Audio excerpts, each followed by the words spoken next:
taruhan nggak, kalau nggak gue cekeknya nggak ada kan. Dia datang dengan sukarela, jadi aslinya yang pada dengan kalah sadar gitu, gitu ya. Iya, masalah dibuat sendiri, Iya. pengen berhenti sendiri atau Allah paksa buat berhenti. Assalamualaikum, Ko Denis. Waalaikumsalam warahmatullahi wabarakatuh. Ko Denis, Sehat? mohon izin apa kabar? Alhamdulillah. Saya Camar dari One on One, terima kasih Terima sudah kasih, bergabung dengan terima One on kasih. One. Oke, ini lagi apa nih? Lagi sibuk nggak? Lagi santai aja ya? Baca-baca aja tadi. Oke, pemirsa, ini pertama kali saya ketemu sama Ko Denis yang katanya Ustadz Song Joong Ki. Masih santri. Masih santri. Bukan Aslinya Ustadz. asli Bogor apa gimana nih? Iya, darahnya aja Tionghoa, tapi Darahnya lahirnya Tionghoa. di Bogor. Oke, jadi orang Bogor, orang Korea atau orang Thailand nih? Katanya orang Thailand juga nih. Kewarganegaraan KTP sih Indonesia. Indonesia. Darahnya keturunan Tionghoa, tapi ya itu mah nggak bisa milih lah. Mau terlahir di mana, keluarganya siapa, tapi kita bisa milih mau wafat dalam keadaan seperti apa. Mudah-mudahan husnul khotimah. Amin, amin, amin, luar biasa. Ini Insya Allah. baru opening aja udah memberikan berkat dan juga inspirasi yang luar biasa. Amin. Sehat ya? Asli Ko Denis diizinin ya? sehat, alhamdulillah. Alhamdulillah. Sehat Camar, sehat? Alhamdulillah. Ini juga saya pertama kali ketemu Ko Denis tuh berasa ini juga ya. Tadi sebelumnya kita kan sempat ngobrol juga kan. Iya. Berasa saya ketemu sama teman-teman saya yang di Thailand karena Masya dulu juga Allah. pernah tinggal di Thailand. Nah, kalau Ko Denis Alhamdulillah. gimana nih? Dulu di Thailand juga apa gimana? Ya di Thailand waktu yang salah jalan lah dulu, buka usaha. Salah jalan ya. Buka usaha yang perjudian. Jadi 3 tahun lebih lah di sana. Oke, 3 tahun 3 tahun di lebih. Thailand ya. Iya, itu pun sebetulnya kan bukan di Khung Thep-nya, bukan di ibu kotanya, tapi perbatasan antara Thailand sama Kamboja. Ya. Itu pada saat itu di tahun 2014 ya. 2014. 2014. Judinya bandar judi biasa atau judi online? Pada saat itu sudah ada.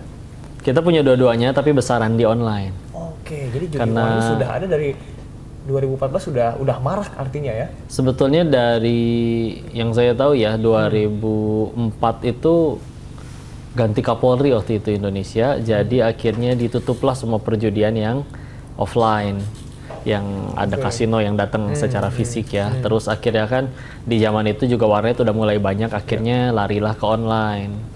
Dan 2007, 2009 yang paling pertama ngajakin saya ke sana itu dia udah mulai dari 2009.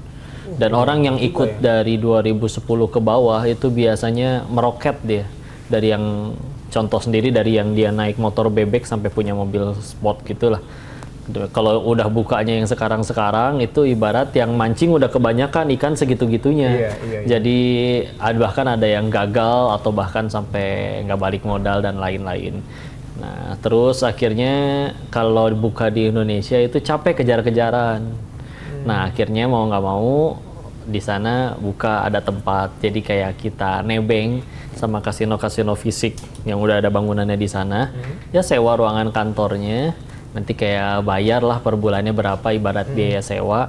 Kalau suatu saat ada penyemeriksaan atau istilahnya digerebek, bisa diakui bahwa oh ini salah satu subunit kami, karena memang mereka yang buka fisik itu mereka punya izin untuk yang aman lah, legal untuk di situ. Oke, jadi memang ini masalah perjudian sudah dari dulu ya, dan Koko udah. akhirnya memilih jalan yang lain nih. Melihat Mudahan. sekarang nih, banyak sekali yang terjerat dan juga kecanduan judi online, bahkan nggak hanya mahasiswa, ibu rumah tangga sampai anggota DPR. Gimana nih melihatnya? Dulu waktu masih di sana itu kita bahkan netapin minimal orang untuk kalau buat main ya, orang nyebutnya deposit.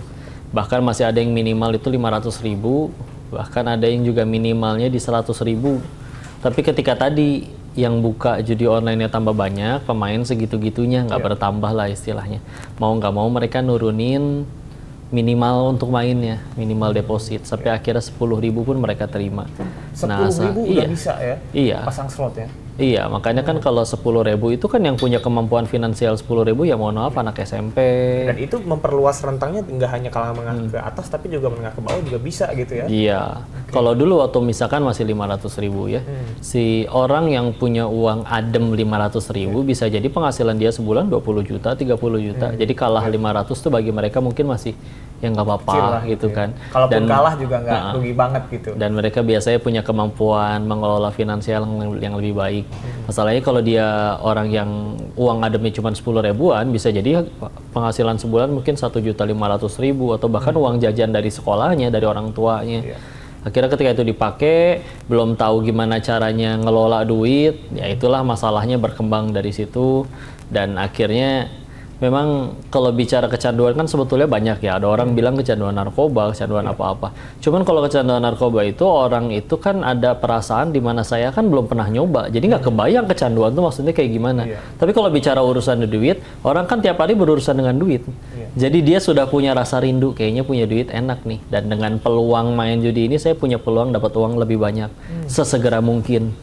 Ya kan, sehingga kerinduannya ada, keinginannya ada, akhirnya mulai ke situ. Ditambah ya tidak cukup yakin mungkin dengan janji Allah bahwa rezeki itu pasti dijamin. Kita, saya, Mas Camar, semua yang nonton dilarang mati sebelum semua rezeki yang dijanjiin Allah waktu kita masih di rahim ibu kita. Itu kalau kita belum terima semua nggak boleh mati kita. Allah tuh udah ngeplot masing-masing gitu ya rezeki ya. Oke, tidak boleh meragukan Allah. Nah, tentang judi online yang tadi udah disebutkan banyak sekali berbagai kalangan dampaknya nih, psikologis, ada yang bisa gila, ada yang sampai mencuri, artinya kriminalitas juga ikut bertambah dengan adanya judi online ini gitu. Gimana nih kok?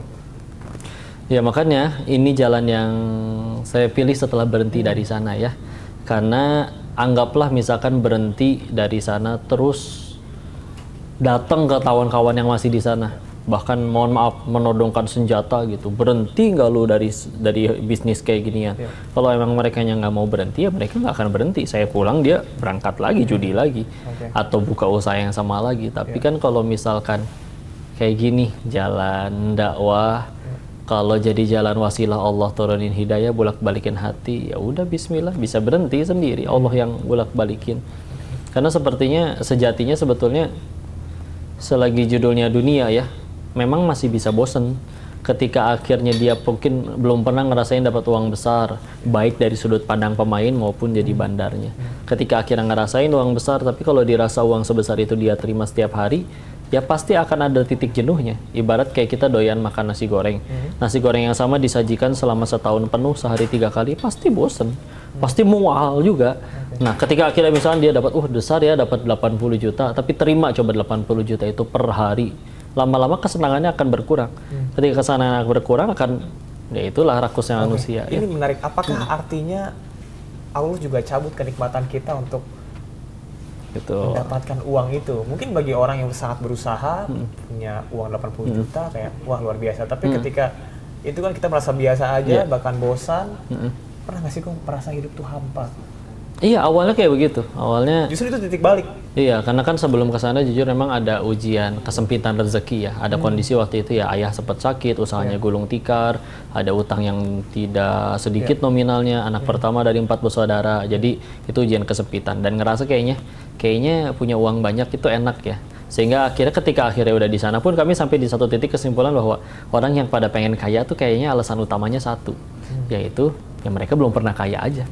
Mereka belum pernah rasain. Belum pernah kaya. Karena orang yang udah pernah benar-benar ngerasain kaya, ya dia sadar betul. Dia bisa beli 1000 porsi, bahkan bisa beli 1000 restoran. Tapi dia sadar perutnya cuma muat 1 porsi. Tapi kalau orang yang belum pernah kaya kan, kayaknya itu makanan daging senikmat itu luar biasa. Padahal kan tempe bacem yang nyaris basi, sama steak tenderloin yang harganya jutaan.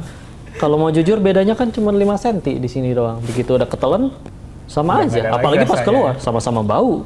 Nggak ada makanan. Kenapa makanan mahal begini? Oh iya nanti keluarnya wangi. Nggak mungkin, tetap bau. Makanya sampai ada istilah OKB, tahu nggak? Orang kayak baru ya? Orang kayak blow on. Orang kayak blow on. Iya, karena belum bukan tahu, baru lagi belum blow on, ngerti. Ya? Jadi akhirnya penasaran apapun dilakukan karena menurut dia, oh kaya tuh senikmat itu. Bagi yang udah di sananya, ya salah satu fakta yang saya dapati di sana, waktu akhirnya jenuh ya. Udah dapat segini banyak, awalnya seneng, tapi kok lama-lama biasa aja. Mungkin saya cuma kurang kaya. Akhirnya gaul sama yang lebih kaya. Ternyata di sana masalahnya lain lagi. Ada yang anaknya mohon maaf kecanduan narkoba, ada yang istrinya lari dengan laki-laki lain, baru dibeliin istrinya mobil mewah baru, tapi dia bawa mohon maaf bawa berondong berzina di situ istrinya. Jadi nggak ada yang berakhir dengan bahagia. Nyari sampai bersikeras ke beberapa kasino yang udah ada di sana. Dan pengen tahu, masa sih nggak ada yang berakhir tetap bahagia, dikelilingi anak cucu hangat, nyaman, damai, tanpa ada masalah. Yang ditemuin malah, ini kemana pendiri kasino yang ini? Oh, dia udah mati kena HIV AIDS. Di kemana pendiri yang ini? Ya kan agak gila ya, anak-anaknya overdosis narkoba semua. Nggak ada yang berakhir bahagia. Beneran nggak ada yang berakhir bahagia. Dunianya mulai membosankan. Yang udah di situ juga nggak pengen selamanya. Yang udah benar-benar lebih lama nggak ada yang happy ending. Saya kehilangan alasan untuk tetap di sana. Jadi ya tetap berarti saya cepat atau lambat harus berhenti juga dong. Nggak mungkin gitu selamanya. Di akhirnya sudah berhenti. Oke, baik, artinya dari titik balik tersebut ada Koko memilih jalan lain. Kalau bisa diceritakan kembali, mohon izin kok. Pada saat itu ayahanda juga buat kasino di Indonesia ya? Dulu Bahkan itu salah satu dulu. yang Saya terbesar waktu itu masih tahun kecil. berapa tuh? Itu berarti 2004 ke bawah. Saya kan lahir 91. Ya dulu bahkan kan belum ada internet, nggak kayak sekarang ya. Sekarang tiap handphone pegang internet ya. Jadi semuanya ya serba via telepon. Taruhannya pun mungkin lebih ke ya sepak bola. Tapi ya sudah ada, jaringannya sudah ada. Atau kalau mau dibuat tempatnya ada yang nyediain tempat, entah di parkirannya, entah di garasinya, atau di rumah salah satu orang yang mau sponsorinnya. Mereka taruhan lah di situ, bawa uang cash, kartu, dan lain-lain. Jadi setelah sudah ada. Dan memang dulu ya orang Tionghoa datang ke Indonesia kan ada, mereka tuh nggak punya pilihan, mau nggak mau ada yang kayaknya dari dagang, tapi kalau tidak sanggup untuk kayak jualan, dagang, nah, akhirnya mau nggak mau dengan jalan yang biasanya memang ya dari dunia hitam lah. Akhirnya dari seperti itu. Nah akhirnya nggak sedikit ya akhirnya tergelincir kepada hal-hal kayak gitu.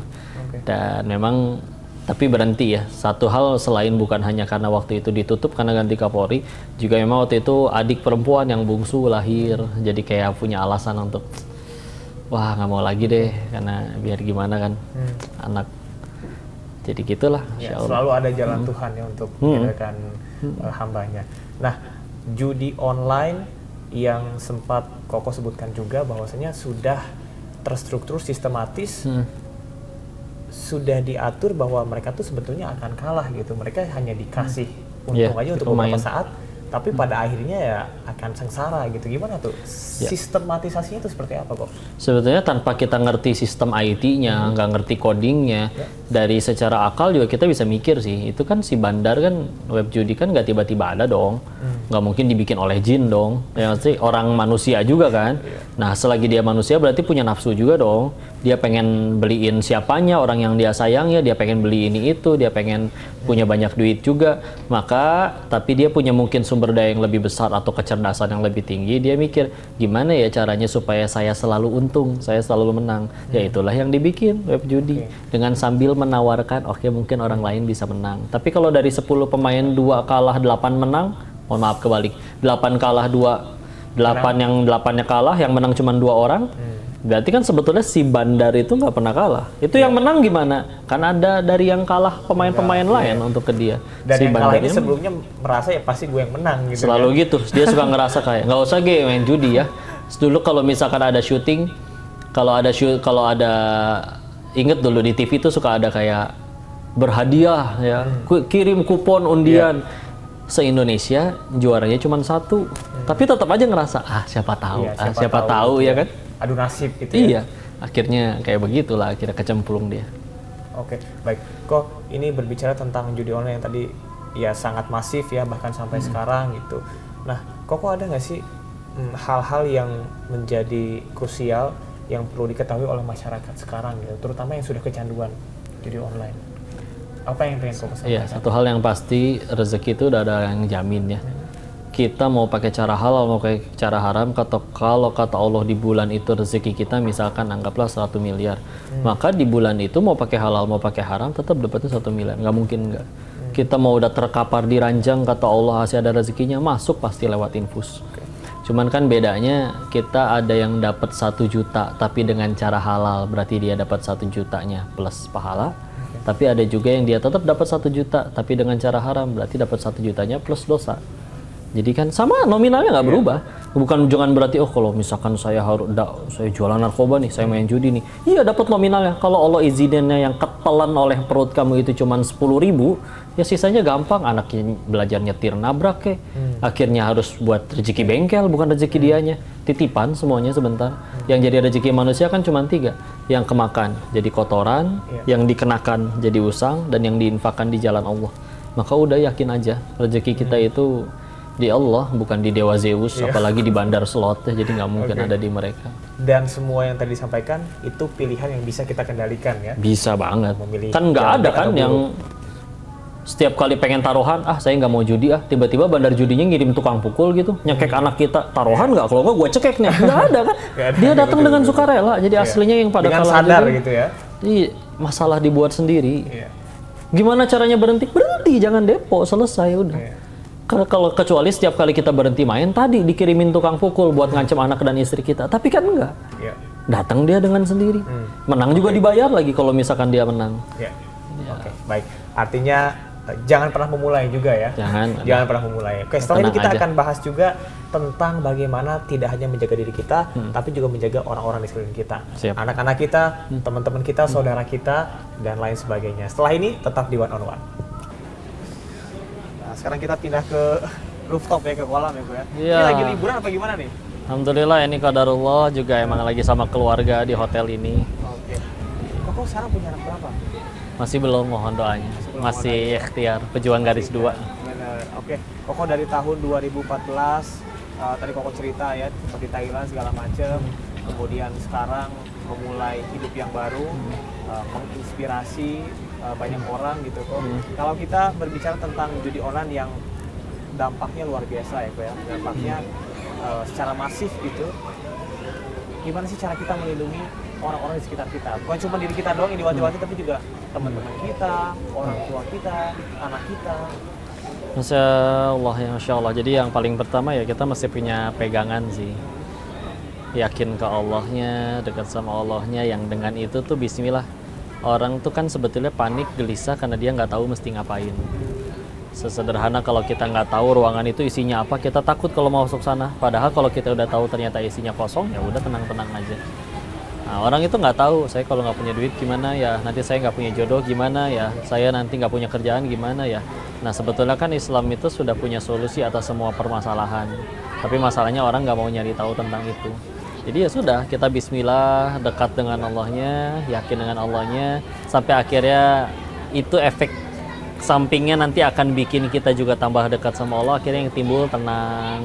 Dengan tenang itu akhirnya kita nyikapin segala macam tuh nggak panikan, nggak gelisah, nggak gerasa gerusuk, nggak serakah. Dengan itu akhirnya kita juga insya Allah dunianya juga ngikutin. Karena kitanya jujur, orang akhirnya jadi percaya. Kita sendiri kalau jadi bos kan, kita ketika harus ngasih amanah kepada orang untuk pemilik cabang baru, pasti milihnya yang jujur, bukan yang pinter tapi nggak jujur. Meskipun yang jujur ini bisa jadi nggak sepinter yang licik, ya kan? Nah ketika akhirnya kita jujur, lurus, yakin rezeki tangan Allah, akhirnya dunia ngikutin, ada yang ngasih amanah, ada yang ngasih kepercayaan. Ketika orang udah percaya, oh itu kan kriteria diri yang paling mahal. Secerdas apapun kita nggak punya kejujuran, siapa orang mau percaya sama kita? Ketika akhirnya kita udah kayak gitu, kita juga jadi teladan kan insya Allah. Ngelihat bahwa, oh ngapain saya jauh-jauh ke sana harus nggak ikut judi, harus ngapa-ngapain. Ayah saya aja udah sukses dengan cara jujur, dia tetap bisa bahagia. Oke, mungkin bukan konglomerat, tapi kayaknya ada konglomerat yang stres. Ayah saya tenang. Sehingga itu akhirnya kan tanpa tidak sengaja, tanpa langsung kan itu jadi kayak dakwah dengan tindakan kita. Orang ngelihat akhirnya, oh ada tuh yang bisa berhasil dengan cara itu, dengan hidup lebih enak, tenang. Rezeki itu bukan sedikit atau banyak, tapi berkah atau enggaknya gitu ya. Berkah atau enggak, dan yang paling penting tadi kan, rezeki itu kita tinggal mau ngelihatnya dari sudut pandang apa. Kalau sekedar banyak-banyakan mah, ya orang yang pada jadi penjahat atau bahkan jadi pencuri sekalipun, tapi ternyata terbukti ya, nggak ada yang berakhir dengan bahagia. Kepahitannya pasti ada. Sedangkan orang yang bismillah, ketika dia dapat rezeki, oke mungkin nggak sebanyak yang nyuri, tapi kan tadi kalau udah bicaranya berkah, pasti cukup.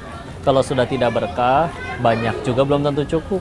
Makanya meskipun udah punya banyak, tapi karena nggak pernah cukup, mau nggak mau dia nyolong lagi dari rakyatnya atau seperti apapun. Tapi kalau misalkan ternyata udah berkah, Allah yang bikin di hatinya nggak tertarik tuh kepada ya nggak apa-apa, nggak punya mobil mewah juga nggak apa-apa. Dan akhirnya hidupnya sibuknya untuk jadi kebaikan bagi orang lain atau jadi manfaat. Jadi bahkan pola pikirnya udah berubah, bukan bertanya apa aku sudah bahagia, tapi sudah berapa orang yang kubahagiakan, udah lebih enak. Iya. Tentang judi online, dan kita juga perlu mawas diri artinya ya, supaya jangan sampai gitu ada pada fase tersebut gitu. Iya. Mungkin berbicara lebih panjang lagi nih kok, masa depan seorang penjudi, apa sih bahayanya menggunakan uang haram gitu kok, apalagi kecanduan judi online itu apa sih bahayanya? Ya kalau haram tentu Allah nggak ridho ya. Kalau udah berkah ya ibadah yang tidak diterima. Dan sebetulnya kan yang paling bahaya dari dosa itu sebetulnya bukan azabnya, Mas Camat. Orang bikin dosa dapat azab, sejatinya itu pertolongan. Lumayan gugurin dosa daripada dibalasnya nanti setelah meninggal. Lebih repot lagi. Nah, yang paling bahaya dari dosa itu adalah bukan azabnya, tapi Allah biarkan dia tergelincir kepada dosa lainnya tanpa ada perasaan bersalah, sehingga akhirnya terulang lagi. Dan kalau nggak diizinin untuk dapat penggugur di dunia, wah itu dia kayak nabung kuota siksaan aja, dan akan tersiksa terus dengan akhirnya dia segala macam.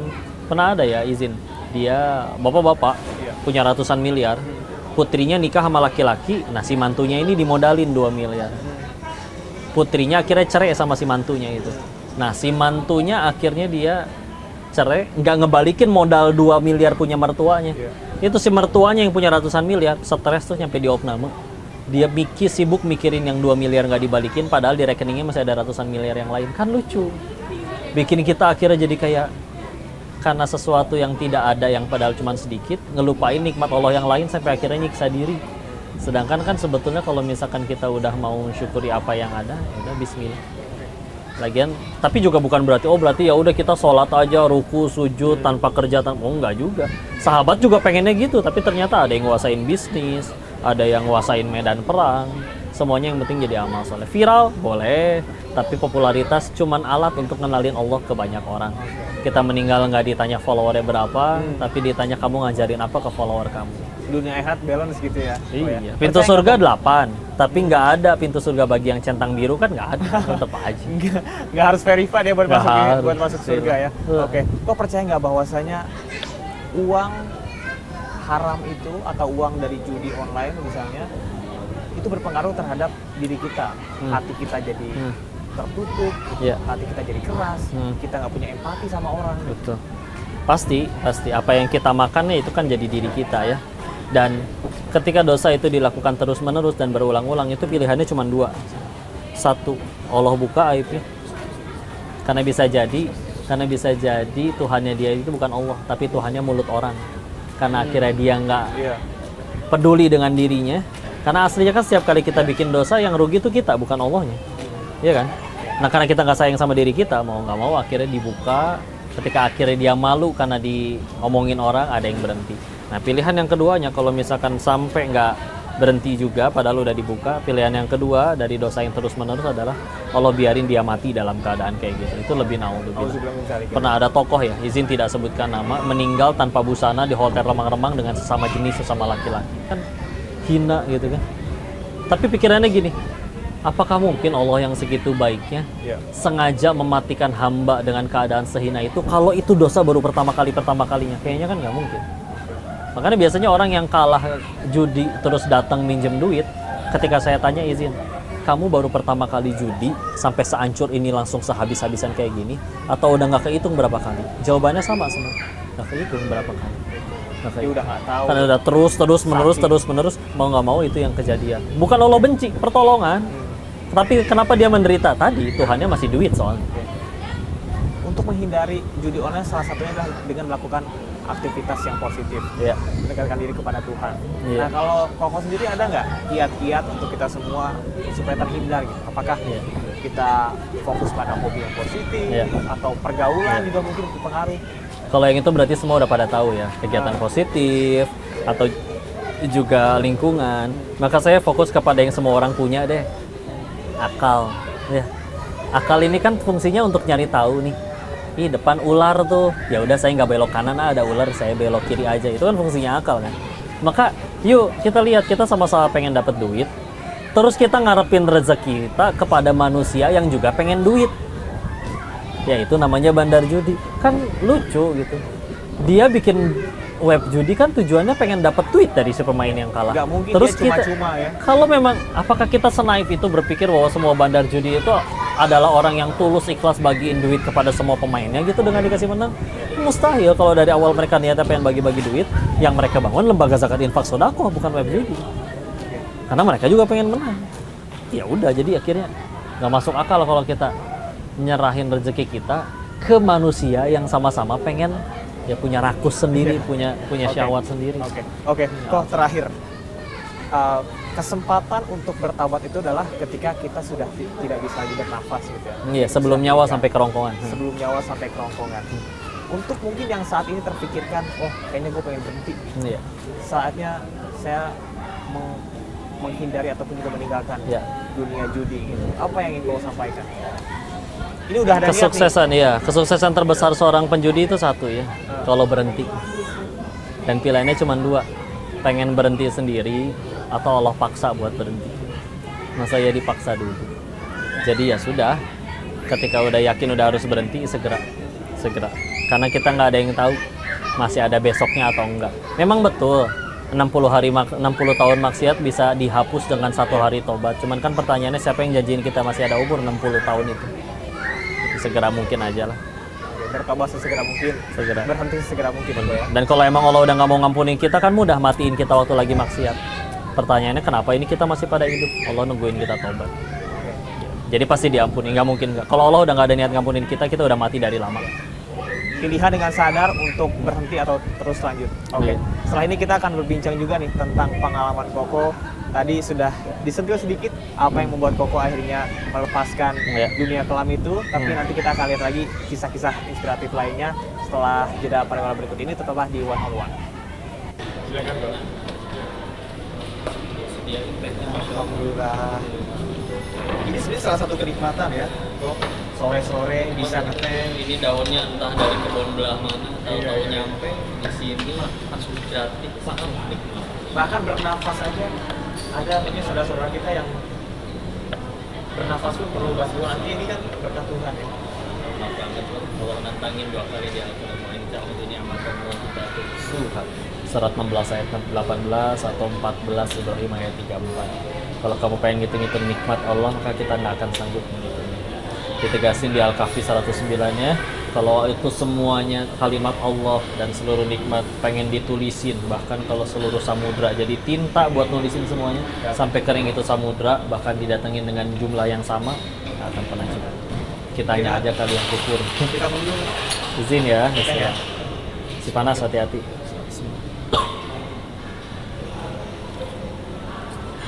Alhamdulillah.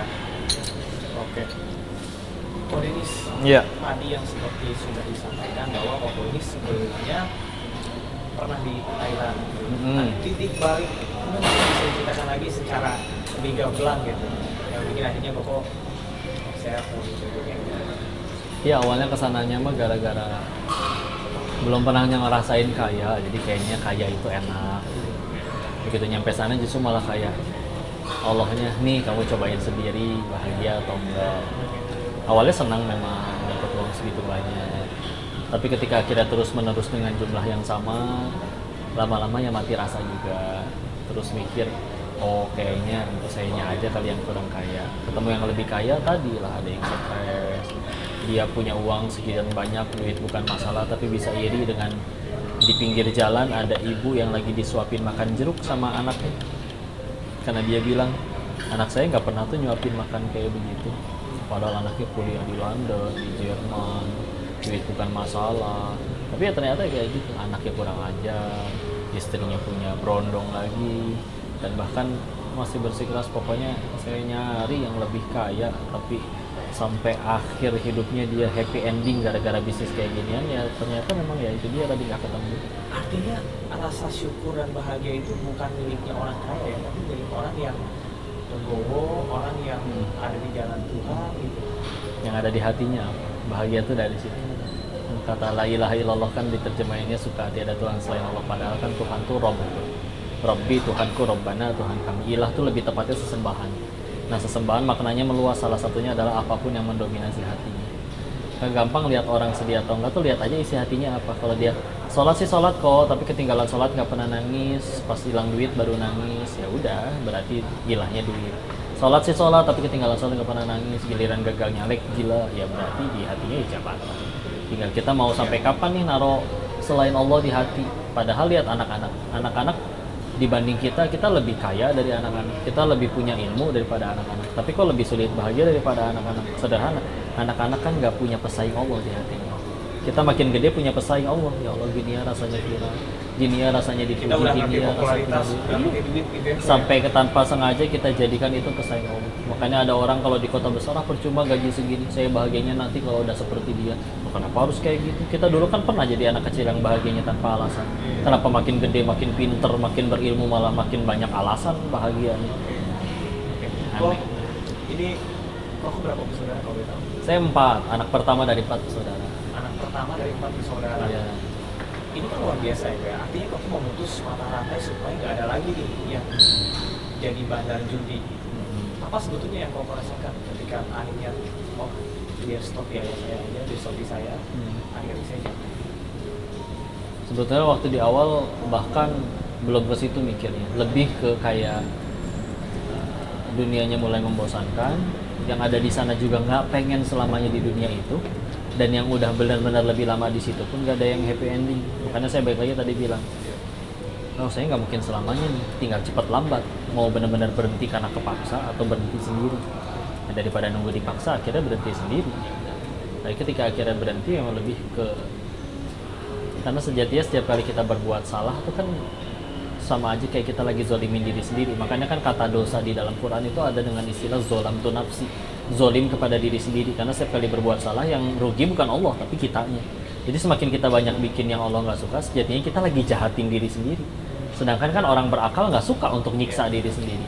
Maka mau sampai kapan ini ngelakuin hal-hal yang kontradiksi, pengen bahagia, tapi kita selalu menyiksa diri kita sendiri dengan berbuat dosa. Yang dosa itu adalah zolim ke diri sendiri kan.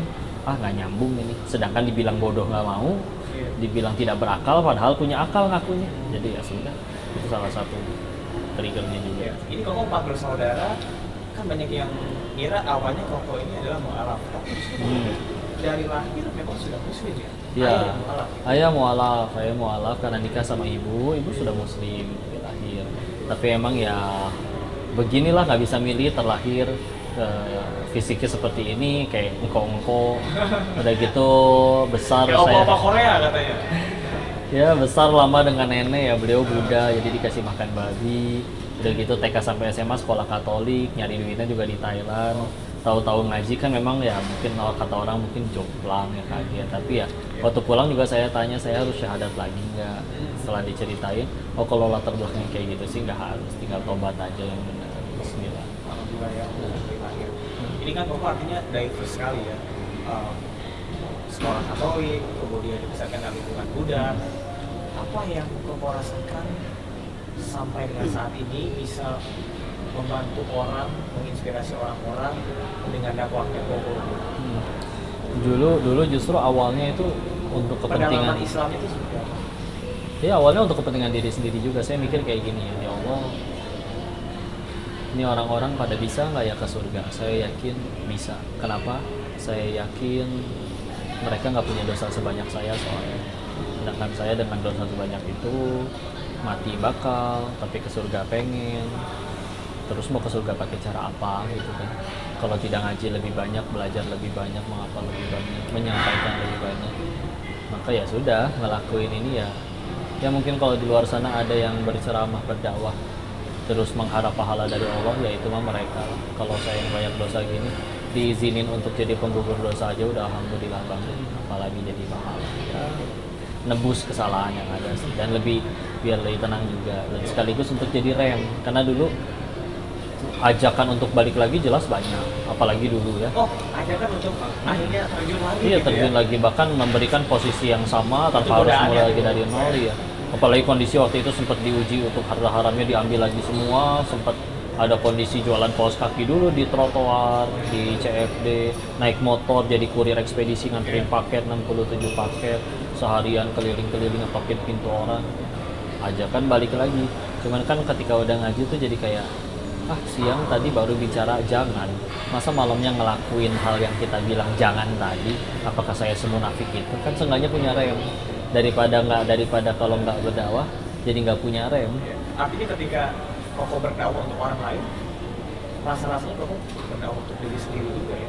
Memang aslinya setiap kali kita berbuat baik, kebaikannya balik lagi ke kita sebetulnya. Dan enaknya dakwah itu kan kita bicara agama ya, kita bicara tentang misalkan bisnis. Menurut saya benar, menurut Mas Samar belum tentu, karena standarnya akal manusia bisa salah. Tapi kalau misalkan kita bicaranya tentang ya kebenaran, contoh orang Islam wajib sholat loh, siapapun dari kiai sampai tukang mabuk aja nggak berani ngebantah. Itu tugas kita cuma mastiin yang kita sampaikan benar. Kalau bisa sebelum nyampein kita juga udah amalin, terus sisanya niatnya ikhlas aja lillahi ta'ala. Karena kapan acara ini baru sukses? Bukan ketika rame yang nonton, tapi ketika yang bicaranya ini ikhlas lillahi ta'ala. Selagi ikhlas, yang nonton cuma satu, Allah bisa jadikan itu pahala yang diterima aman. Niat salah, mau yang nonton jutaan orang, tapi niat salah nggak jadi pahala di sisi Allah, rugi. Ngomong udah capek, berangkat udah capek, tapi nggak jadi pahala di sisi Allah, berarti meninggal bawa apa? Kok berbicara tentang dakwah yang kau lakukan, ya ternyata tidak hanya seorang diri bersama dengan sang istri ya kok ya. Iya. Dan tidak hanya di dalam negeri tapi juga di luar negeri, bisa cerita? Iya. Sebetulnya kita nggak pilih ya mau di mana aja. Begitu ada ajakan yang namanya ada ajakan ngaji, kita santri banyak dosa. Tahu-tahu ada yang ngajak ngaji, masa ya ditolak. Jadi ya udah berangkat. Ya, tugas kita cuman terus niat. Makanya mumpung ini juga kalau ada yang lihat, kalau pengen negasin, kalau ada yang ngajak ke Denis ngaji, terus kadang suka ada yang nanya tarif, jawabannya sama gratis, nggak ada biayanya. Oh di luar sana ada yang Ini yang menjadi pertanyaan juga, tapi saya nggak enak awalnya tanya. Iya. Artinya ketika ada yang bertanya tarif sama kamu mungkin jawab gratis. Ya, nanya ke ade yang megang jadwal, ada admin juga sama gratis. Masalah mereka mau ngasih urusan dia. Tapi pokoknya saya nggak akan pernah nyebut angka, gratis saja.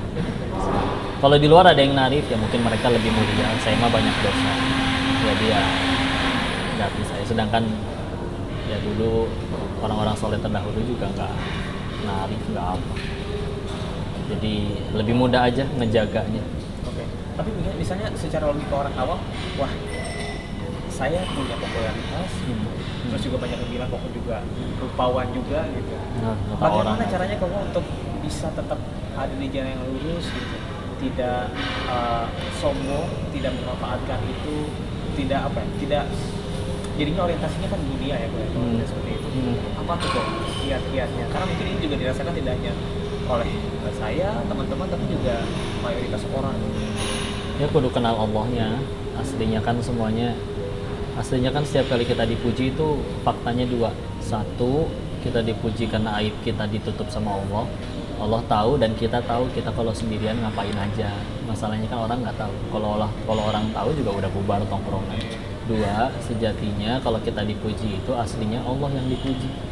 Contoh dipuji, dia cantik ya. Emang dia desain wajahnya sendiri waktu di rahim ibunya? Enggak. Jadi kan aslinya yang nentuin orang itu mancung, rambutnya gimana, kulitnya gimana, kan Allah. Terus layakkah kita ngerasa sombong atas sesuatu yang sebetulnya tidak kita upayakan? Kan aslinya mah nggak nyaman. Terus semuanya punya Allah. Inna lillahi wa inna ilaihi rajiun. Al-Baqarah 156. Kalau semuanya punya kita, terserah kita dong kapan mau kita tahan. Nggak akan ada orang yang bisa jatuh miskin. Tapi karena semuanya punya Allah, ada yang mau ditahan kayak gimana, pakai brankas, pakai bodyguard, kata Allah diambil, selesai urusan. Ya, berarti kan itu bukti bahwa jangankan yang di saldo kita, yang nempel sama badan kita aja, kalau kata Allah harus pulang duluan, itu tangan lepas kayak atau gimana. Terus kita masih begitu mengagung-agungkan. Bukan berarti nggak boleh punya sih, silakan mau viral, silakan mau kaya, tapi semuanya baru jadi kebaikan kan standarnya satu. Kalau bikin kita tambah dekat sama Allah, kalau bikinnya tambah jauh dari Allah, meskipun kita suka, jadi lalai, jadi nggak mau sholat dan yang lain-lain, sejatinya musibah. Nah, definisi nikmat dan musibahnya itu yang mesti benar dulu. Karena kalau bagi kita nikmat adalah sekedar keinginan terkabul, ya mau sampai kapan kita dapat hal sesuai keinginan juga nggak akan bahagia.